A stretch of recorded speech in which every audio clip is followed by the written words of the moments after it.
1944, a connu une histoire, on peut dire, exceptionnelle d'accueil et de refuge. À dire vrai, Jules Isaac n'a séjourné qu'une année sur le plateau ardéchois, le plateau Vivarais-Lignon. Il y a résidé du mois de novembre 1942 au mois d'octobre 1943. Son séjour a été très bref, mais il est très important dans son itinéraire personnel, puisque c'est au Chambon-sur-Lignon que Jules Isaac a entamé la rédaction de son grand livre, Jésus et Israël.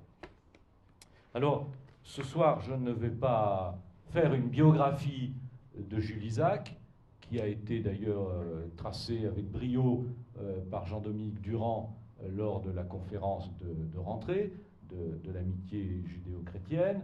Je ne vais pas non plus évoquer Jésus et Israël, qui nous a été lui aussi très brillamment présenté par le père Thierry Vernet il y a quelques semaines.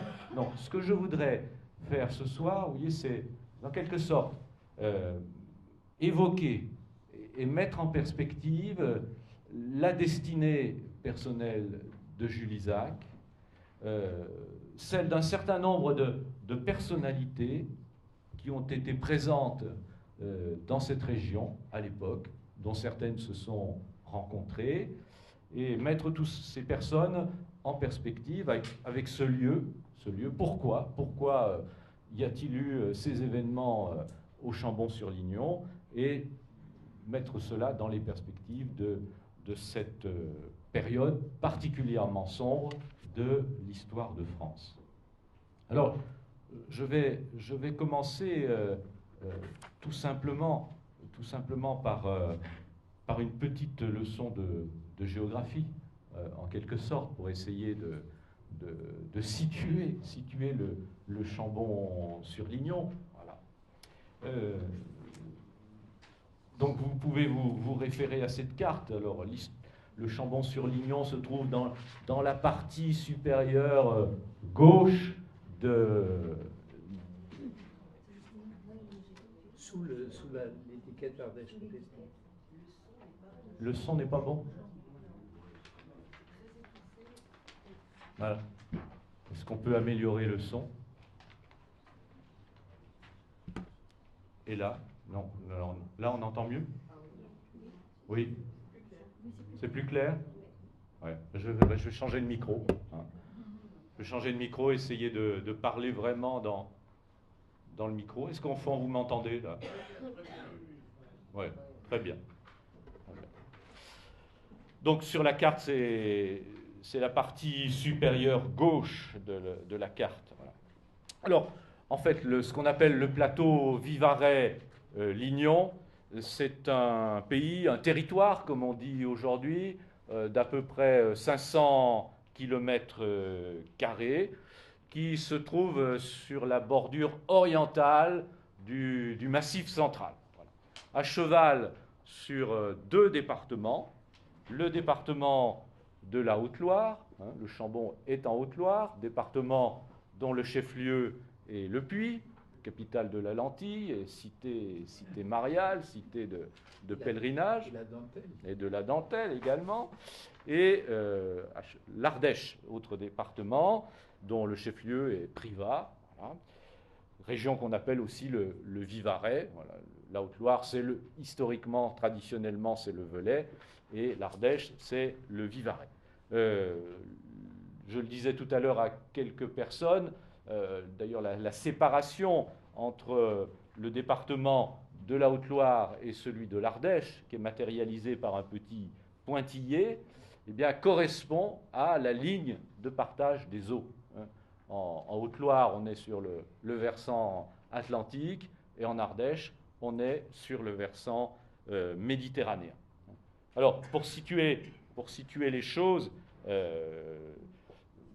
si l'on se tourne vers l'ouest, on rejoint Le Puy, cette petite Rome du Massif central, ville catholique par excellence.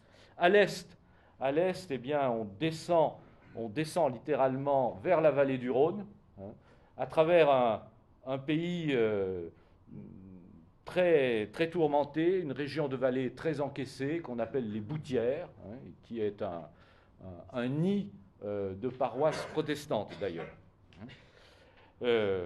Au nord, eh bien, on se tourne vers Saint-Étienne, hein, grande ville industrielle à l'époque de ces événements, et puis au sud c'est le Vivarais, hein, le Haut-Vivarais qui permet d'atteindre Privas.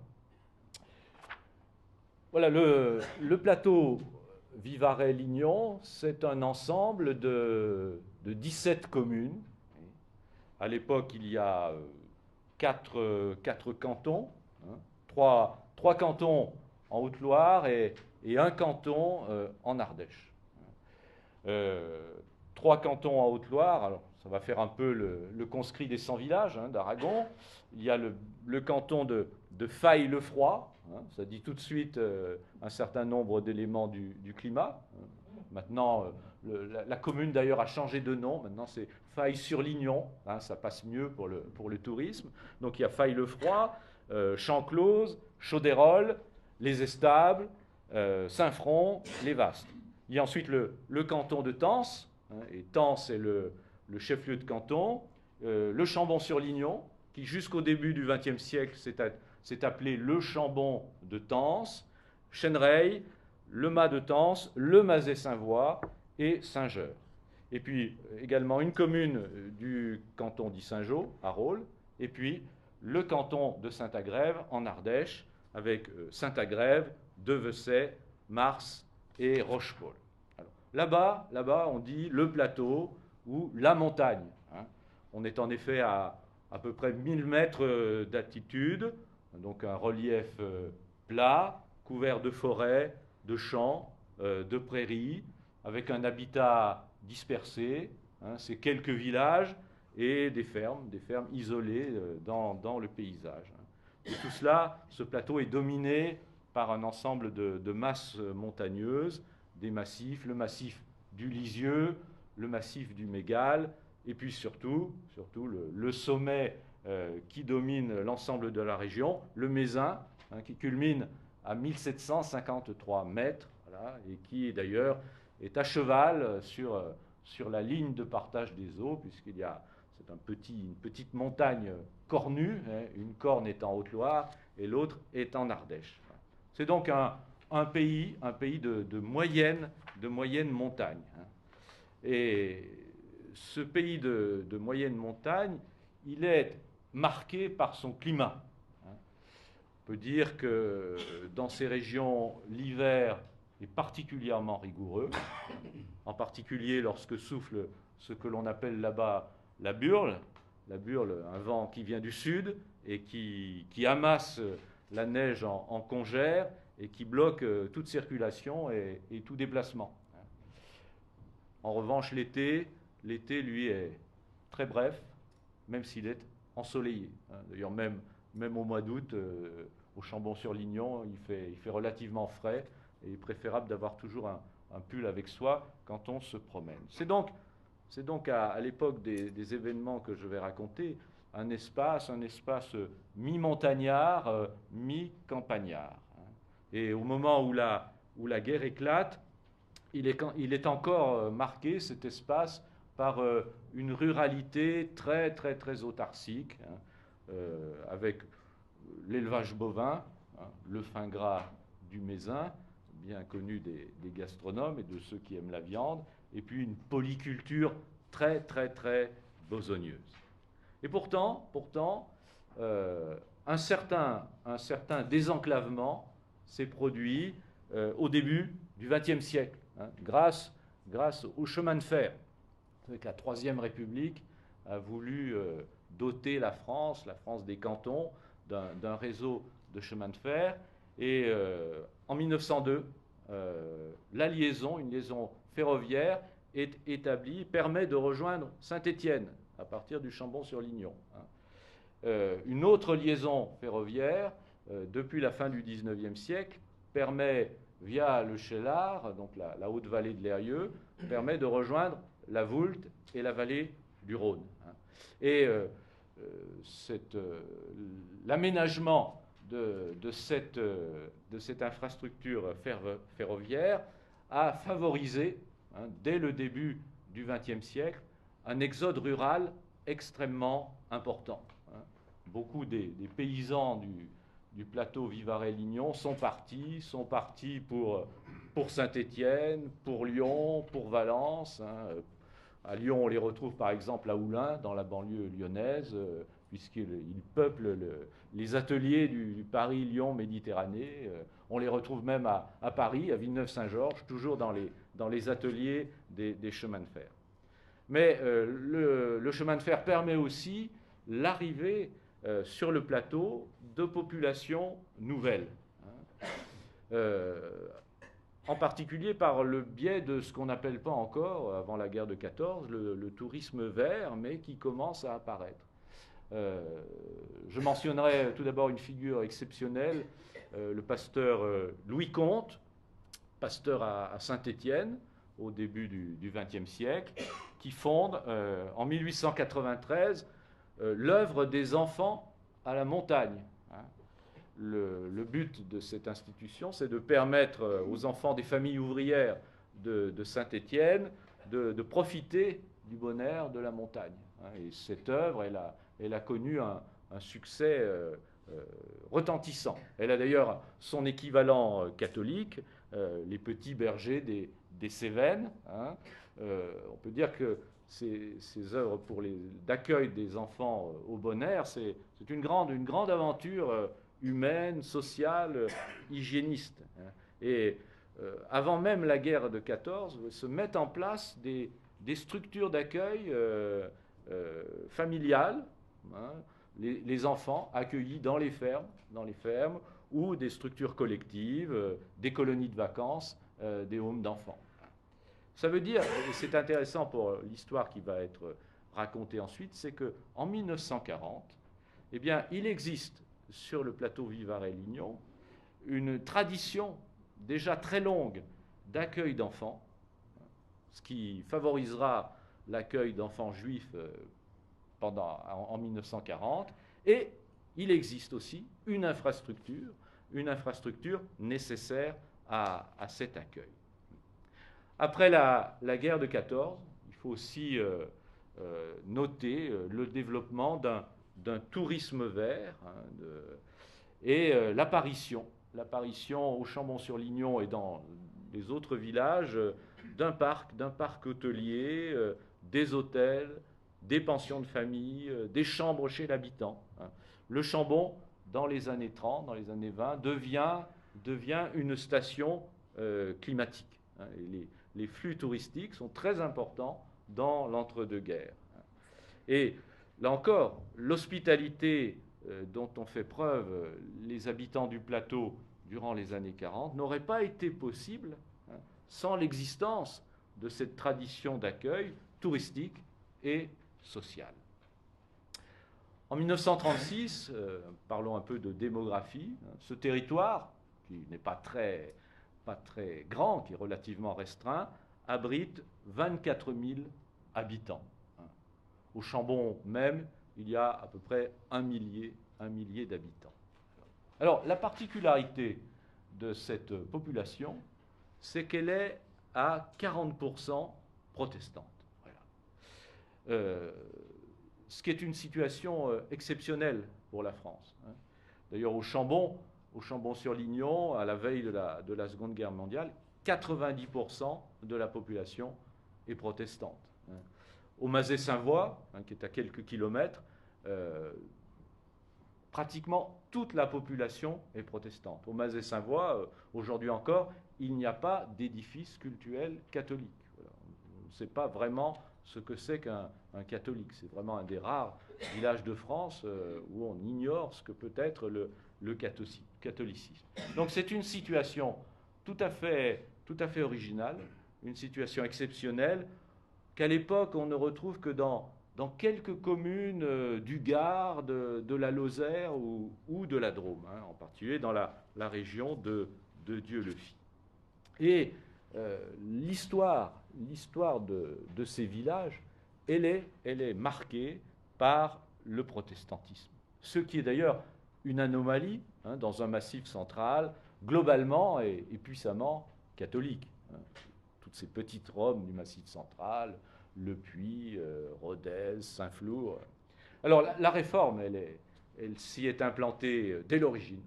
Dès les années 1530, il y a des prédicateurs qui répandent le luthéranisme dans ces montagnes. Et à la fin des années 1550, on voit en dépit des guerres de religion, se dresser des églises réformées, qui ont perduré sous le régime de l'édit de tolérance, initié par Henri IV en 1598, et qui ont perduré en dépit de la révocation de l'édit de Nantes par Louis XIV en 1685, qui rend la religion prétendue réformée, comme disent les édits royaux de l'époque, qui le rendent illégal. Plus de liberté de conscience, plus de liberté de culte. Commence alors l'époque de l'illégalité, de la clandestinité, ce que dans le patois de Canaan on appelle le désert. Le désert, l'église sous la croix, une église qui résiste de manière non violente. C'est le temps d'une résistance avec les pasteurs du désert, les assemblées dans la nature, dans les bois. Pas de temps, puisqu'ils ont tous été détruits avant ou au moment de la révocation. La persécution n'a pas fait disparaître les églises réformées. Ça, c'est un des faits caractéristiques de l'histoire du plateau. Et en 1789, avec la Déclaration des droits de l'homme, eh bien, les églises réformées réapparaissent au grand jour. C'est la réintégration des protestants dans la nation française. Et en 1802, grâce à la politique de pacification religieuse menée par le premier consul, Bonaparte, les églises réformées se voient au bénéfice du statut de culte reconnu. Alors progressivement, les temples sont reconstruits et les paroisses protestantes, les communautés réformées peuvent de nouveau vivre au grand jour avec leurs temples, leurs anciens, leurs pasteurs. Et ce monde réformé, ce monde protestant, au XIXe siècle, il va connaître un très grand renouveau, ce qu'on appelle les réveils. Les réveils, c'est un processus classique dans le protestantisme, c'est un retour en force dans la vie des églises de conviction et de sensibilité évangélique, avec l'insistance sur l'infaillibilité de la Bible, l'insistance sur la centralité de la croix, Jésus a donné sa vie pour nous, l'insistance sur l'engagement personnel, le chrétien doit confesser sa foi. Alors ce réveil, il a contribué à la redynamisation des églises. Il a suscité aussi un certain nombre de divisions au sein même du protestantisme. Il est vrai que ce réveil remettait beaucoup de choses en cause dans la vie des églises réformées, qui n'avaient pas l'habitude d'un souffle aussi puissant que celui du réveil. Ça a entraîné la naissance d'églises libres, non liées à l'État, non liées à ce qu'on appelait l'Église nationale à l'époque. Alors donc au Chambon-sur-Lignon, on voit apparaître dans les années 1820 une église libre à Rioux.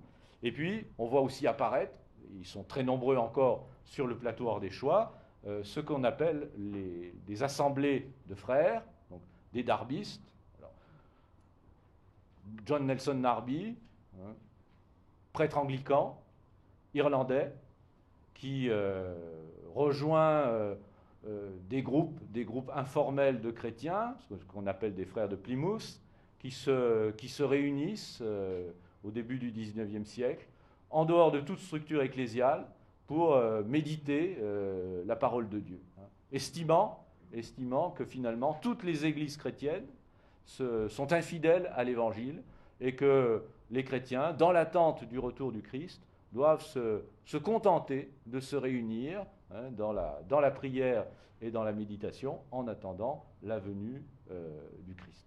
John Nelson Darby va jouer un rôle extrêmement important dans ces assemblées de frères, va fonder son propre mouvement, des frères très étroits, comme on dit, et il a l'occasion de venir prêcher l'évangile en France, et en particulier en Ardèche et dans la Haute-Loire, et eh bien, naissent au XIXe siècle des assemblées de frères, des groupes très fermés, très sectaires, mais qui constituent un élément très important de la vie protestante dans cette région. Plus tard viendra, et elle est encore présente au Chambon-sur-Lignon, l'armée du salut, qui lie évangélisation et action sociale. Au début du XXe siècle, il faut aussi noter la vigueur sur le plateau de ce qu'on appelle le christianisme social.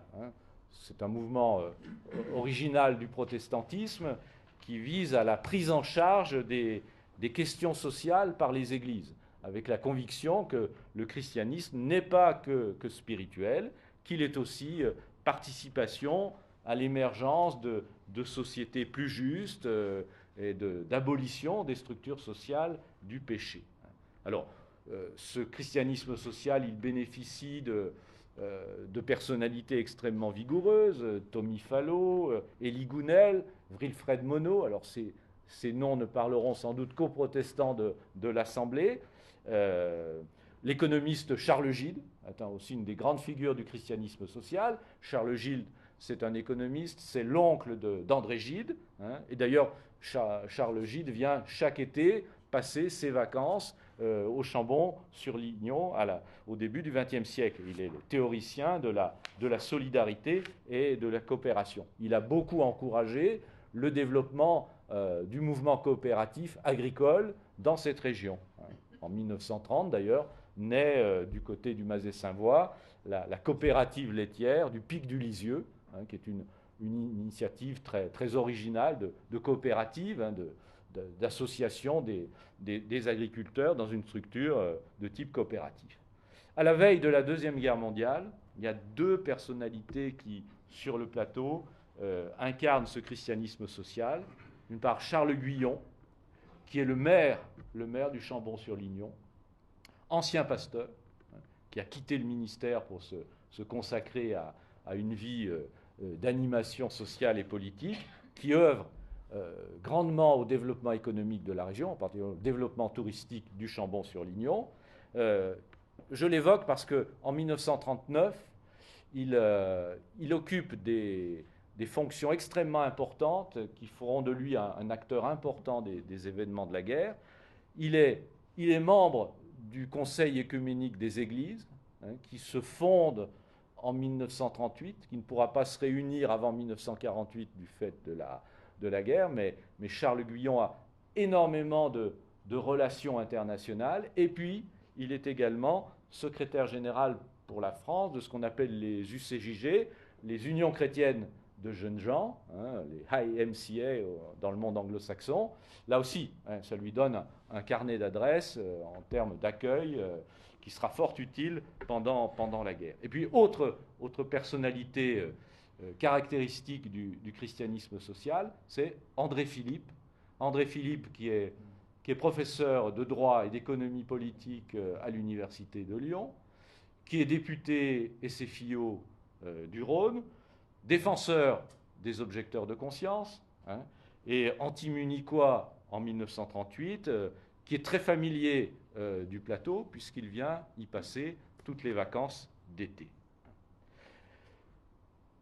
Il faudrait enfin pour brosser complètement le tableau de ce protestantisme sur le plateau, avant la guerre de 40, il faudrait souligner comment s'évène, à la même époque, le dynamisme d'une jeune génération de pasteurs arrivés en poste dans les années 30, avec en particulier un certain nombre de pasteurs suisses venus combler les vides créés par l'hécatombe de 14-18 dans le corps pastoral français.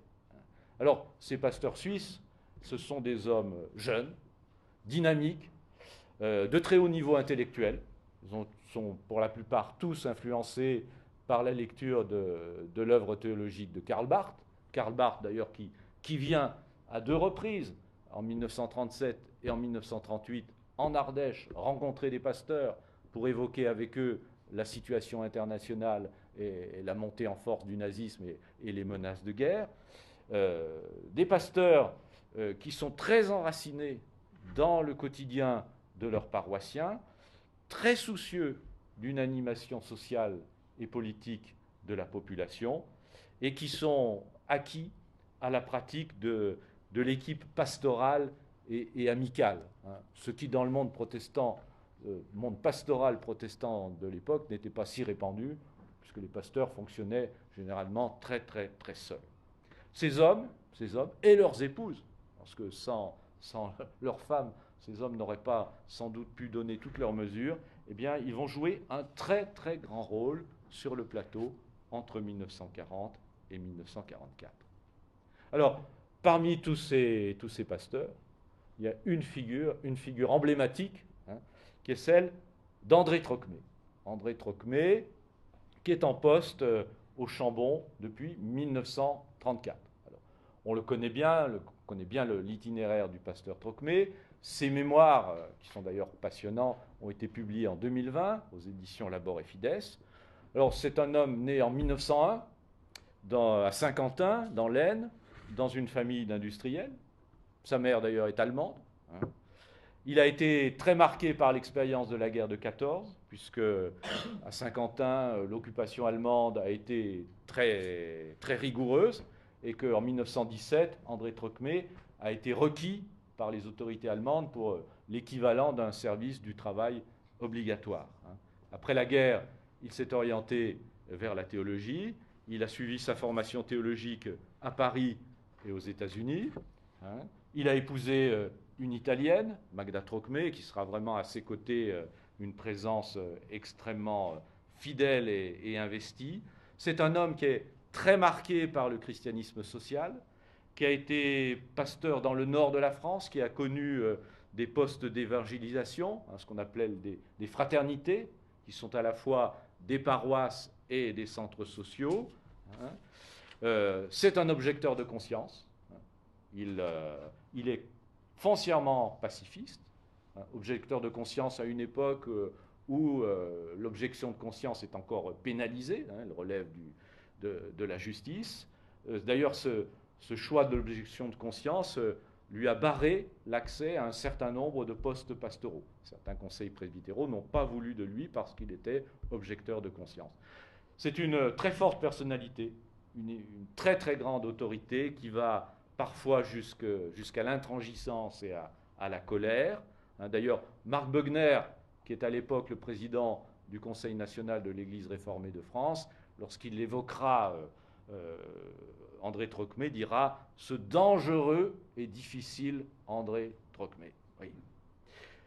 Il arrive au Chambon en 1934 et il s'investit dans l'action pastorale. Et en 1938, André Trocmé fonde une institution éducative, une école, l'école Nouvelle Sévenol, qui deviendra quelques années plus tard le collège Sévenol, sur le modèle du collège vaudois, les protestants italiens de Torre Pellice, dans les vallées vaudoises. Le plateau, à l'époque, c'est un désert scolaire. Si le lycée le plus proche, c'est le Puy. Il veut permettre aux enfants protestants du plateau de poursuivre des études secondaires, et il a aussi le souci de susciter des vocations pastorales. Pour le seconder dans la direction et dans la création, littéralement, de cette école Nouvelle Sévenol, il fait appel à un autre pasteur qui s'appelle Édouard Tess, ancien camarade de faculté. Il est plus âgé qu'André Trocmé, ancien missionnaire à Madagascar. Tess, lui aussi, est objecteur de conscience. André Trocmé en fait son portrait dans ses mémoires. Édouard Tess, immense, silencieux, énigmatique, très cultivé, intelligent. Et l'épouse d'Édouard Tess est américaine. Et ensemble, ils vont fonder et créer cette école nouvelle avec des pédagogies très novatrices pour l'époque, l'autodiscipline, à une époque où c'était complètement impensable, un lien de proximité très grand entre les élèves et les enseignants, pas de mur, et puis pratique du sport et des activités culturelles. C'est le début d'une très grande aventure éducative.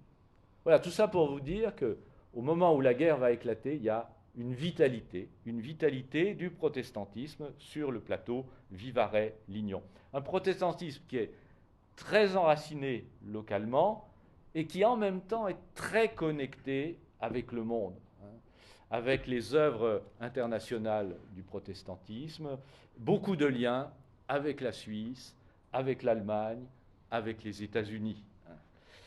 Donc une action à la fois locale et globale.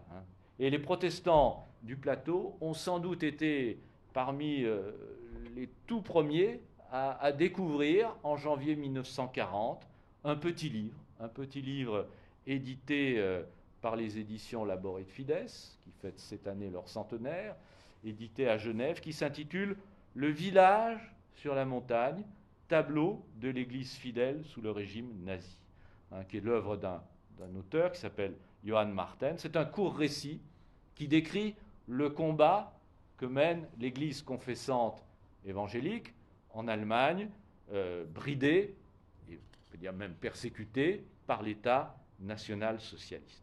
Trocmé dira d'ailleurs que ce livre, Le village sur la montagne, il est devenu le livre de chevet de sa paroisse. Voilà, donc un monde vivant et éveillé, un monde protestant enraciné dans la tradition, mais aussi très ouvert à la modernité, qui pressent la gravité des événements à venir. Il y a un petit journal de consistoire, l'Écho de la montagne. Quand on feuillette cette collection, on s'aperçoit la richesse des informations données sur la vie, sur la situation internationale à cette époque, dans les années 38 et 39. Et c'est dans ce contexte de vitalité, que survient la défaite de 1940. 23 juin 1940, dimanche 23 juin 1940, à l'issue du culte, le pasteur Trocmé monte en chair, il est déjà monté une première fois pendant le culte pour donner la prédication, et à la fin du culte, il monte en chair pour lire une déclaration qui est un écho à une déclaration que vient de faire, non pas le maréchal Pétain, mais le pasteur Marc Bugner, qui est président du Conseil national de l'Église réformée de France, et qui est une déclaration dans laquelle Marc Bugner invite les protestants à s'humilier et à se reconnaître participants du péché qui a conduit la France à la défaite. Alors, cette déclaration, elle est bien pensée, elle a été souvent éditée. Là, j'ai le petit volume de Patrick Cavenel, Résister, Voix protestante, qui donne le texte dans son intégralité. Et l'argumentaire de Trocmé est très simple. Oui, humilions-nous, mais ne confondons pas humiliation et découragement. Il dit littéralement, il n'est pas vrai que tout soit perdu. Voilà.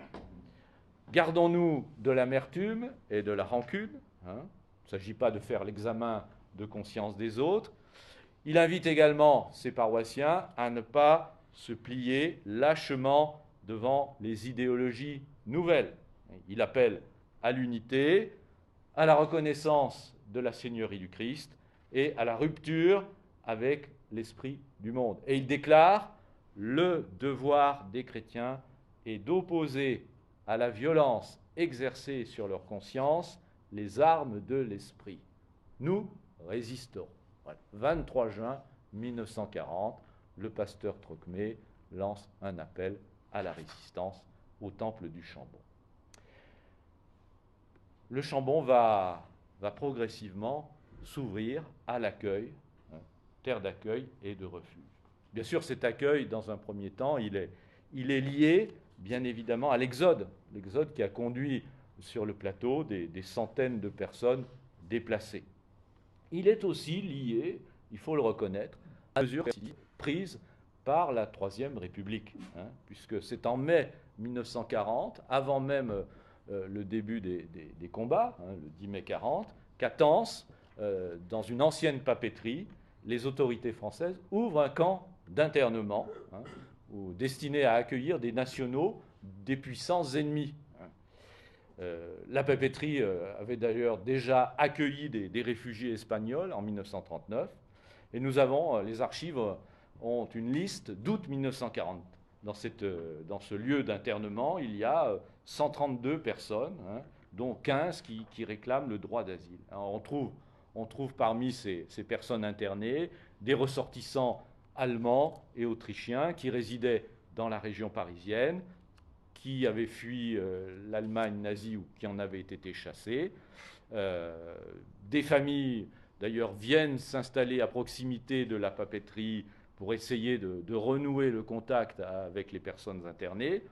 En juillet 1940, un conseiller d'ambassade allemande vient à la papeterie pour demander si les internés souhaitent retourner en Allemagne. Voilà. Tous refusent et demandent un visa afin de pouvoir immigrer vers les États-Unis ou vers le Mexique. Le 25 octobre, le camp de la papeterie est officiellement dissous par ordre du préfet et la majorité des internés sont alors transférés au camp de Gurs, dans les Pyrénées-Atlantiques, d'où d'ailleurs la plupart seront ultérieurement déportés sans retour. Un certain nombre de personnes ont sollicité une autorisation de séjour à Tence, des femmes, des enfants, des personnes âgées. Quelques rares personnes l'ont obtenu. Alors il faut savoir que depuis 1939, la France elle est parsemée de camps d'internement créés par la Troisième République, pas par l'État français, où les conditions de vie sont lamentables, intolérables. Des œuvres protestantes interviennent dans ces camps, d'ailleurs avec l'accord des autorités, la CIMAD, les Quakers, la Croix-Rouge, le Secours suisse aux enfants, le mouvement international de la réconciliation, le Fonds européen de secours aux étudiants. Et tous ces mouvements, à l'automne 1940, vont protester auprès de l'État français, auprès de Vichy, contre les conditions de détention dans ces camps. Et pour sauvegarder son image de marque, le régime de Vichy, en 1941, va créer des centres d'assignation à résidence destinés à accueillir des personnes autorisées à sortir des camps d'internement. Et la gestion et l'animation de ces centres vont être confiés à un certain nombre d'organisations. Et il y en aura plusieurs au Chambon. La CIMAD va prendre en charge le Coteau Fleury, un ancien home d'enfants. La Croix-Rouge et le Secours suisse aux enfants vont animer 3 maisons, la Guespie, la Brique, le Faidoli. Le MIR, le Mouvement international de la réconciliation, va s'installer au Grillon. La Maison des Roches, que nous évoquions avec Françoise il y a quelques jours, est occupée par le Fonds européen de secours aux étudiants et va accueillir des étudiants étrangers. Ça veut dire que, d'ailleurs, en 1941, l'accueil est donc légal, rémunéré, dans des structures qui relèvent de l'État français. Il y a aussi beaucoup de personnes qui se sont installées dans les villages du Chambon et les autres à titre individuel, ce qui n'est d'ailleurs pas sans susciter un certain mécontentement parmi les populations locales, parce que, bien sûr, cette augmentation de la population, elle entraîne aussi une hausse des prix sur le marché noir, qui est assez actif à cette époque. Et donc, là, nous ne faisons pas non plus un tableau idyllique de l'accueil de ceux qui sont sur le plateau à cette époque. Ce qui va modifier radicalement la situation, c'est bien sûr l'année 1942. Alors, je rappelle les grands événements. 16-17 juillet 1942, la rafle du Veldiv à Paris. 10 août 1942, au Chambon, coup d'éclat du pasteur Trocmé. Ce jour-là, le secrétaire général au mouvement de jeunesse, Georges Lamiran, vient visiter les mouvements de jeunesse sur le plateau. Et il est accueilli.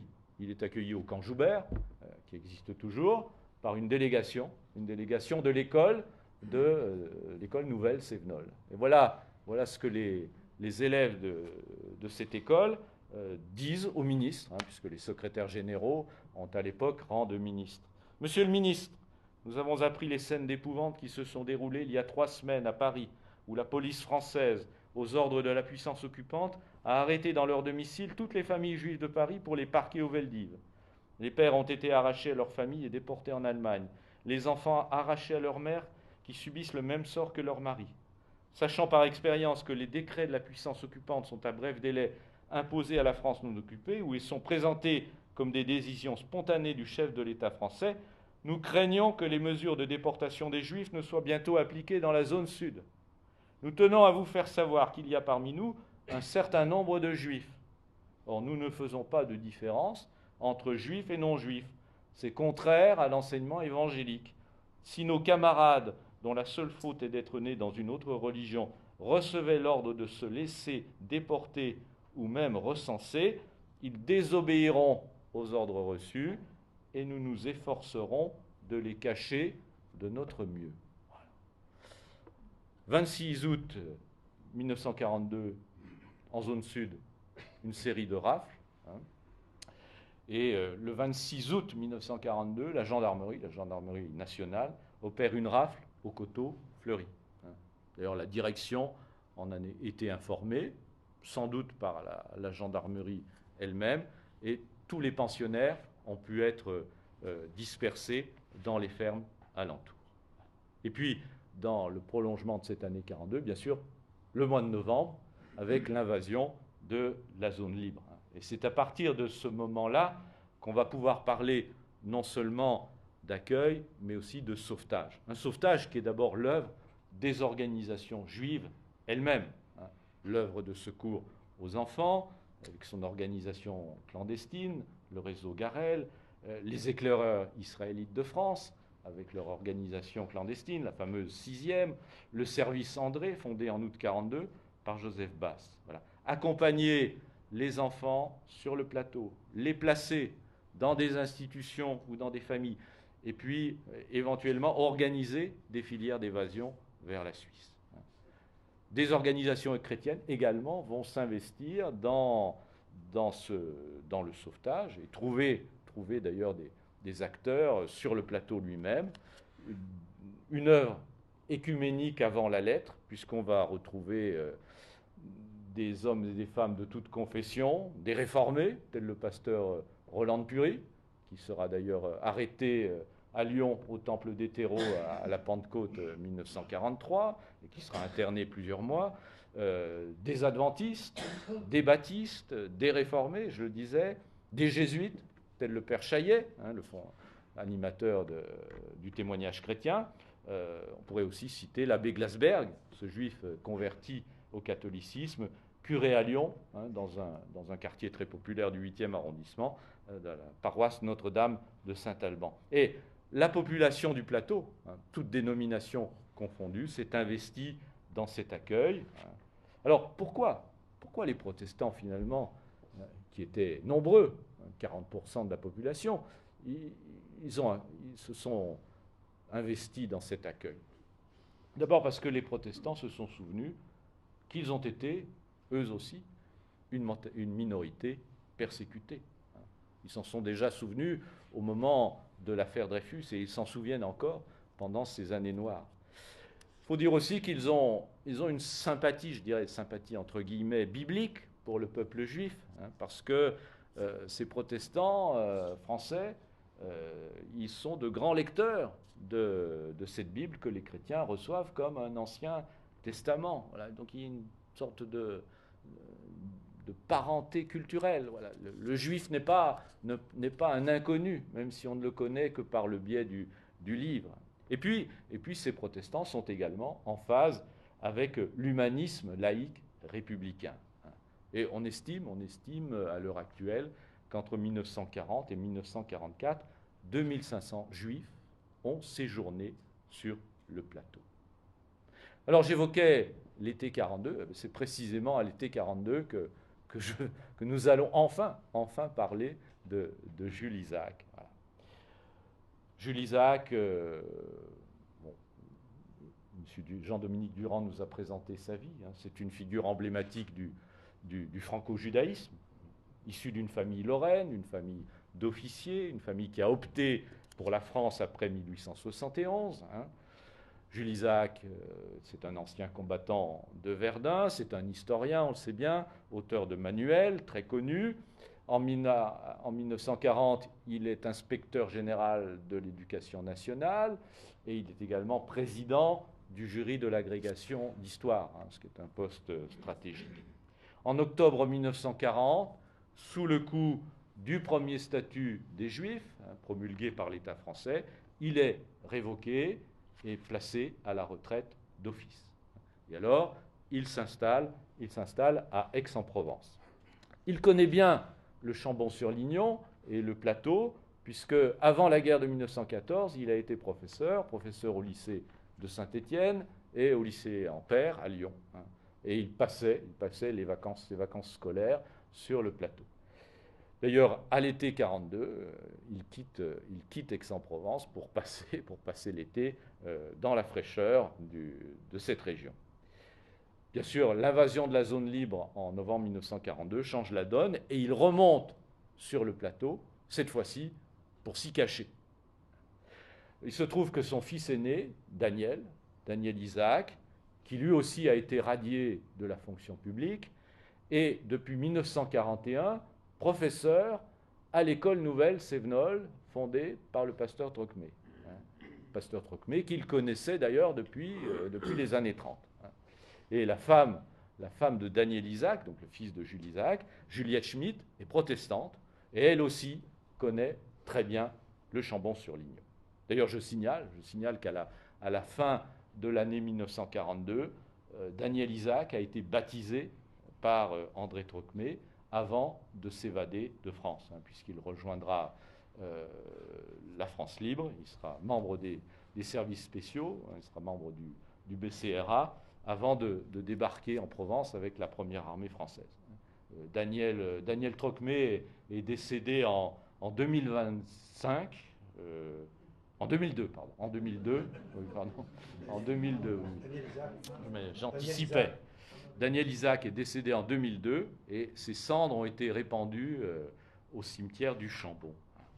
Alors on ne sait pas exactement où Jules Isaac s'est d'abord installé. Vous voyez, ça c'est les aléas de l'histoire. On n'a pas toutes les archives. Peut-être s'est-il installé à Mars, petit village entre Saint-Agrève et le Chambon-sur-Lignon, au hameau des Hugons, hein, où un autre de ses fils, Jean-Claude, s'était réfugié dans une famille de paysans, la famille Jouve.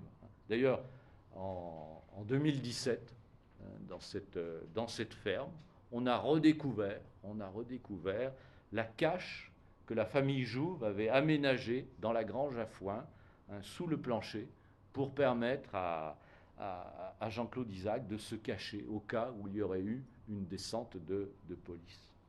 Peut-être Jules Isaac s'est-il installé plus près du Chambon, hein, dans un écart. En tout cas, c'est là au Chambon qu'il va faire la rencontre d'un homme que nous connaissons bien, hein, un certain André Chouraqui. Chouraqui, en compagnie de son épouse, est monté sur le plateau, à la fois pour fuir les persécutions et aussi pour lutter contre la tuberculose. Et à l'été 1942, André Chouraqui s'est installé à côté de Tence, hein, du fait de l'accueil dont il a bénéficié grâce à un de ses amis, le pasteur Roland Lénart, qui était en poste à Tence et qui se connaissait bien. Alors, Chouraqui, c'est un homme d'action, hein, il appartient à cette époque à l'œuvre de secours aux enfants, hein, et il apprend par un ami qu'il y a sur le plateau un homme qui a besoin de faux papiers et de fausses cartes d'alimentation. Et cet homme, il se trouve que c'est Jules Isaac. Le faussaire qui fabrique les faux papiers, c'est Oskar Rossowski, hein, qui vivait alors dans une pièce attenant à une étable au hameau de la Fayolle, là, tout à côté du Chambon sur Lignon. Et alors, Chouraqui a raconté ça dans ses mémoires, L'amour fort comme la mort. Il écrit « J'étais alors lié avec des faussaires héroïques qui fabriquaient les faux papiers nécessaires à la vie clandestine. J'allais immédiatement voir Jules Isaac. J'avais appris l'histoire 7 années durant, au temps de mes études secondaires, dans ses manuels. Pour moi, il était davantage qu'un homme, une institution. L'homme était assis devant la table où il écrivait sur un mince cahier d'écolier qu'il me tendit dès qu'il sut que j'avais été élève de l'école rabbinique de France, que je m'intéressais à la Bible et que j'étais un hébraïsant. Je revois ce mince cahier d'écolier dont les pages étaient couvertes de son écriture si bien dessinée, si claire, si ferme, si honnête. De sa plume, il s'était appliqué à écrire en beaux caractères le titre de la page de garde, « Chrétiens, n'oubliez pas », hein, qui est en effet la page de garde de Jésus et Israël. Chouraqui est aussi un homme d'études, hein, puisqu'il a utilisé son séjour sur le plateau pour traduire d'ailleurs un manuel d'éthique juive du XIe siècle. Ouais. À Chaumarget, hein, d'ailleurs au hameau d'Istor exactement, Chouraqui va susciter ce qu'il a appelé l'école des prophètes, une sorte de yeshiva clandestine, avec quelques moniteurs des éclaireurs israélites de France, et avec quelques jeunes intellectuels juifs, souvent issus de milieux émancipés et assimilés, que la politique antisémite du régime de Vichy a brutalement renvoyés à leur judéité. Hein. Et c'est des hommes, là, quelques hommes qui, dans ce contexte extrêmement tragique, redécouvrent pour certains littéralement leur identité juive et se réapproprient leur judaïsme. J'en cite quelques-uns. Georges Lévite, qui traduira Les bâtisseurs du temps de Heschel, le philosophe Jacob Gordin, Georges Vajda, qui enseigne le grec et le latin au collège Sévenol, hein, et qui après la guerre deviendra directeur d'études à l'école pratique des hautes études, un très grand spécialiste du judaïsme rabbinique et talmudique, un très grand savant. Léon Poliakov, grand historien, a également participé à cette école des prophètes. Voilà, un groupe qui veut étudier le judaïsme pour en vivre, pour le transmettre et former en quelque sorte les cadres d'un judaïsme français renouvelé. Hein. Là, on voit quelques hommes parmi ceux qui ont pensé et qui ont préparé la reconstruction intellectuelle du judaïsme français après la guerre. Ils ont été, on peut le dire, des artisans d'une renaissance juive d'expression française. Alors il y aurait beaucoup de choses à dire sur Chouraqui à cette époque. Hein. Je donne simplement un exemple parce qu'il est très beau. Chouraqui organise une bar mitzvah clandestine au Chambon-sur-Lignon, dans une ferme, hein, dans une famille réfugiée. Il fait venir une Torah de Lyon, avec tous les risques que cela implique à cette époque.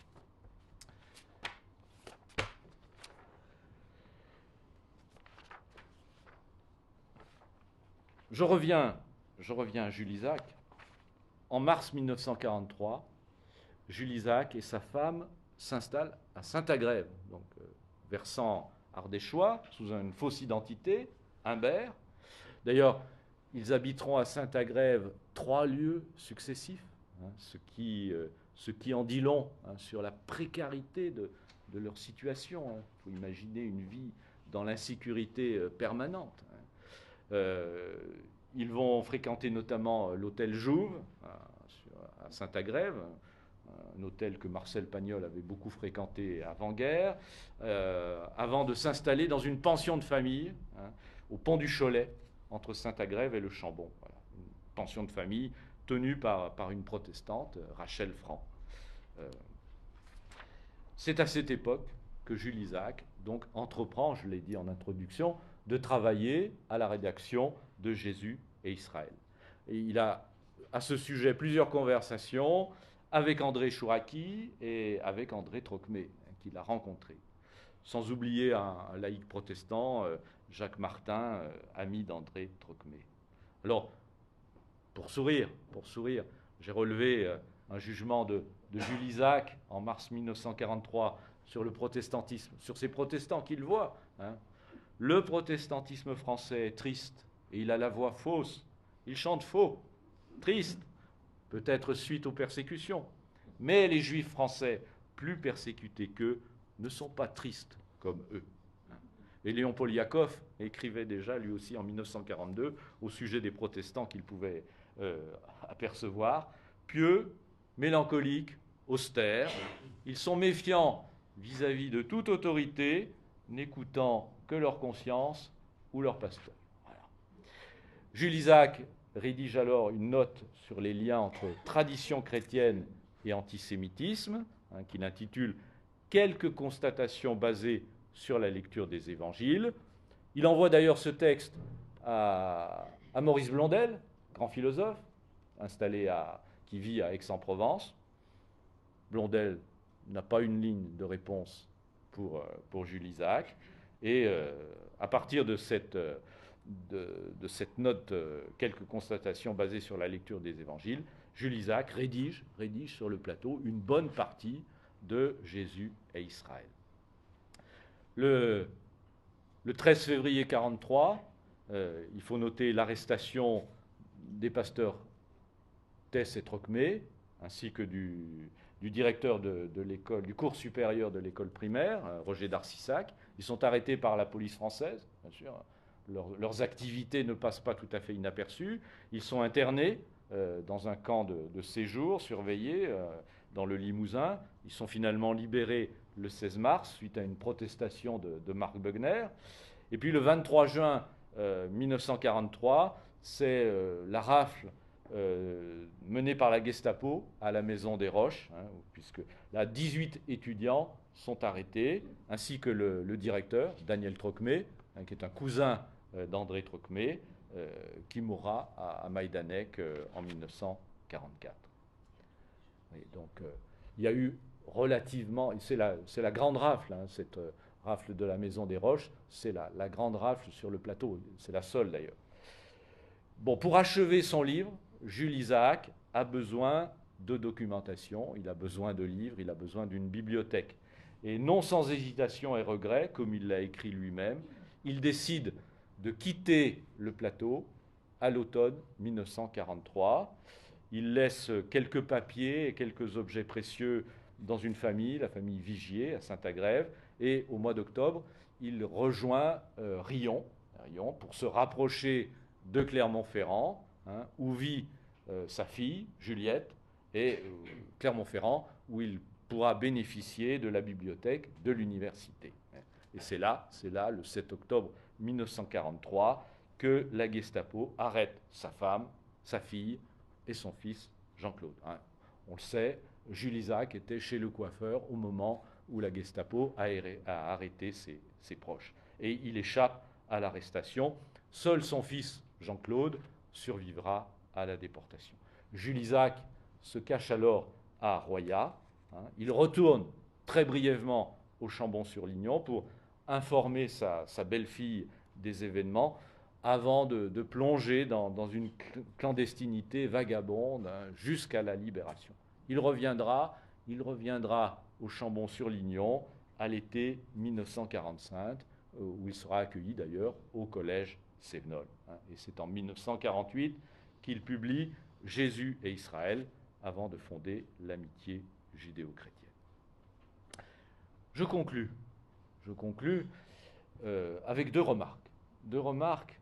La première, c'est que le Chambon-sur-Lignon est devenu aujourd'hui un lieu de mémoire. D'ailleurs, c'est le nom que porte le musée, qui est installé dans les locaux de l'ancienne école communale, en face du temple. Voilà.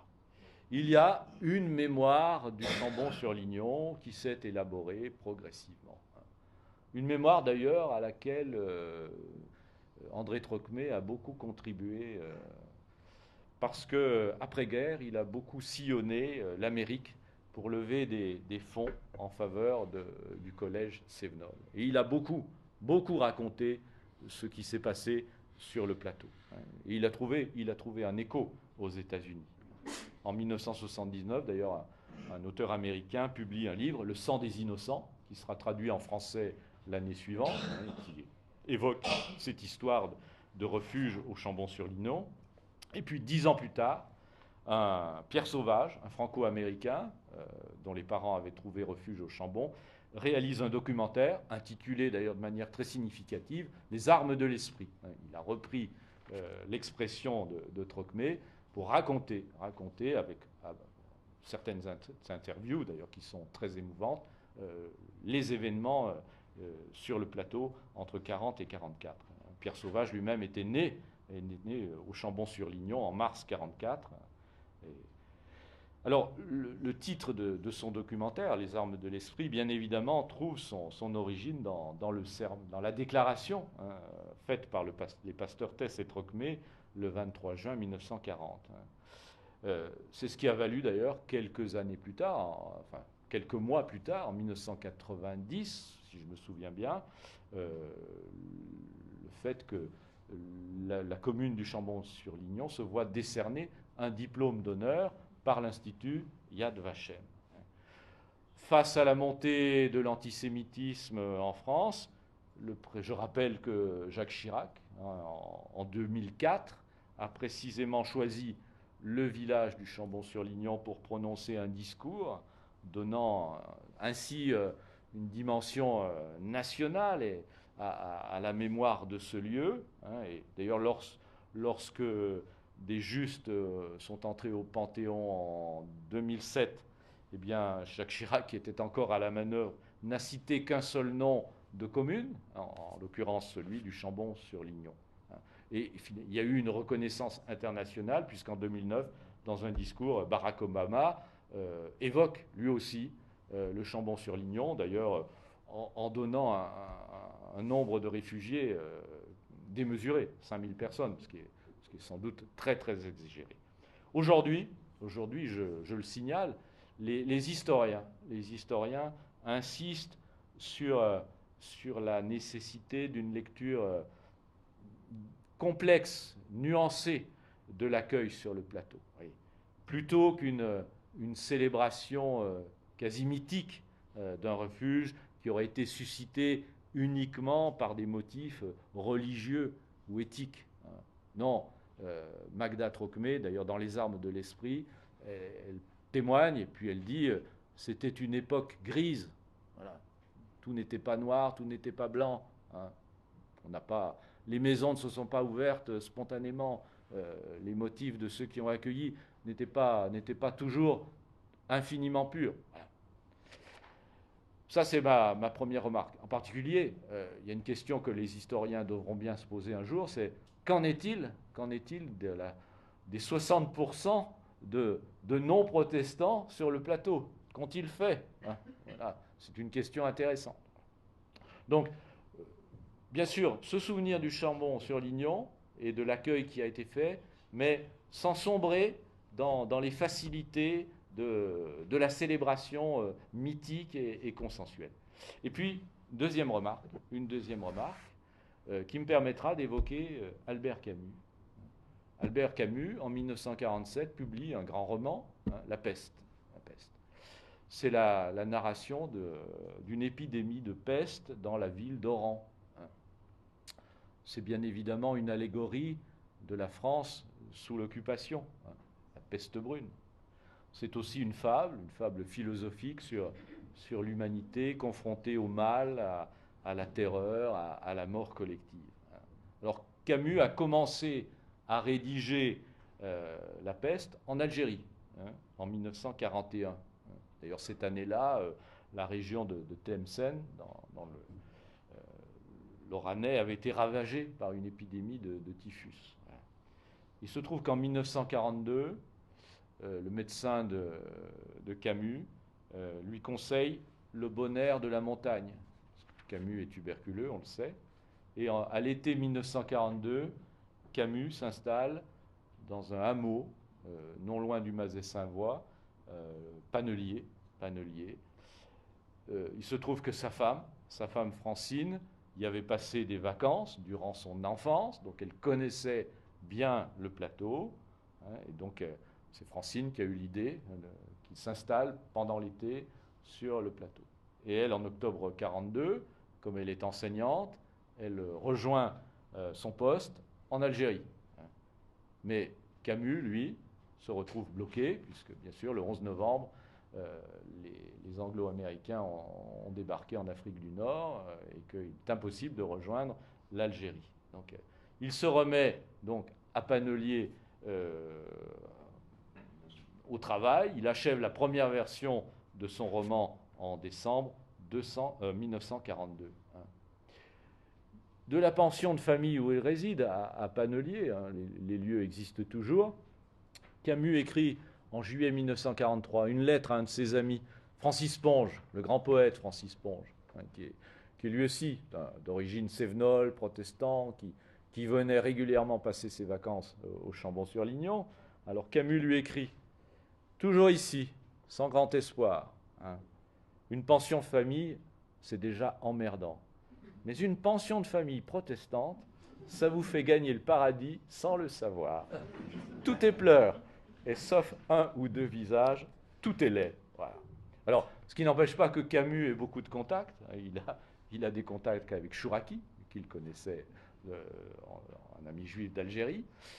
Camus est également très bien informé de l'action des pasteurs Tess et Trocmé. Je ne pense pas qu'il les ait rencontrés. Et on voit bien que la peste, qu'est-ce que ça nous raconte? Ça nous raconte la constitution d'un groupe de volontaires qui sont décidés à agir contre la maladie, contre le mal. Hein. Le docteur Rieux, hein, Rambert, le journaliste qui ne rêvait que de fuite et qui finalement va s'engager, Tarou, qui est une figure d'humaniste, de saint laïque, un jésuite, hein, Panelier. Voilà. Et finalement, la peste, c'est la reconnaissance d'une communauté dont il faut partager les luttes, écrira Camus. Hein. C'est une histoire qui peut servir à toutes les résistances contre toutes les tyrannies. Hein. Et c'est d'ailleurs ce que Rieux, ce médecin athée, déclare au prêtre Paneloux, hein, je cite, « Nous travaillons ensemble pour quelque chose qui nous réunit au-delà des blasphèmes et des prières.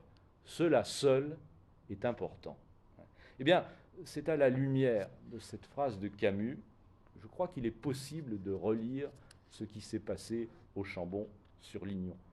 Dans une France grise, dans une France noire, la rencontre de personnalités extrêmement diverses, une rencontre tout à fait improbable. Jules Isaac, André Chouraki, les jeunes intellectuels de l'école des prophètes, André Trocmé, Édouard Tess, les pasteurs du plateau, Albert Camus, oui, voilà autant de personnalités et tant d'autres que je n'ai pas nommés, que je n'ai pas pu évoquer, tous les anonymes de cette histoire, hein, ces simples paysans qui ont accueilli dans leur ferme, des gens qui croyaient au ciel et puis d'autres qui n'y croyaient pas du tout, des gens qui ont fait quelque chose sans nécessairement se considérer comme des rebelles, des héros ou des résistants. Finalement, le Chambon, voilà, ça nous touche parce que c'est un lieu qui fait honneur à l'humanité, parce qu'on y est passé à l'action. Non pas pour rendre le monde plus religieux ou plus moral ou plus croyant, mais un lieu où on a agi pour rendre le monde plus humain, ou du moins un peu moins inhumain. Et c'est peut-être cela, l'actualité du Chambon, au-delà de cette histoire qu'on se plaît à célébrer d'année en année. Car j'en reviens, et ça sera mon dernier mot, à ce que Camus a écrit au sujet de la peste. Rieux savait, je cite, « que le bacille de la peste ne meurt ni ne disparaît jamais, qu'il peut rester pendant des dizaines d'années endormi dans les meubles et le linge, qu'il attend patiemment dans les chambres, les caves, les malles, les mouchoirs et les paperasses, et que peut-être le jour viendra où, pour le malheur et l'enseignement des hommes, la peste réveillera ses rats et les enverra mourir dans une cité heureuse. Eh bien, que celui qui a des oreilles pour entendre, entende.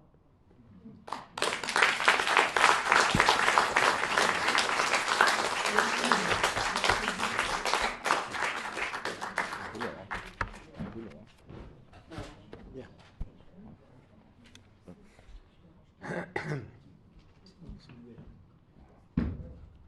Bon, merci, pasteur Richard, merci beaucoup. Et donc, voilà, est-ce que vous avez des questions?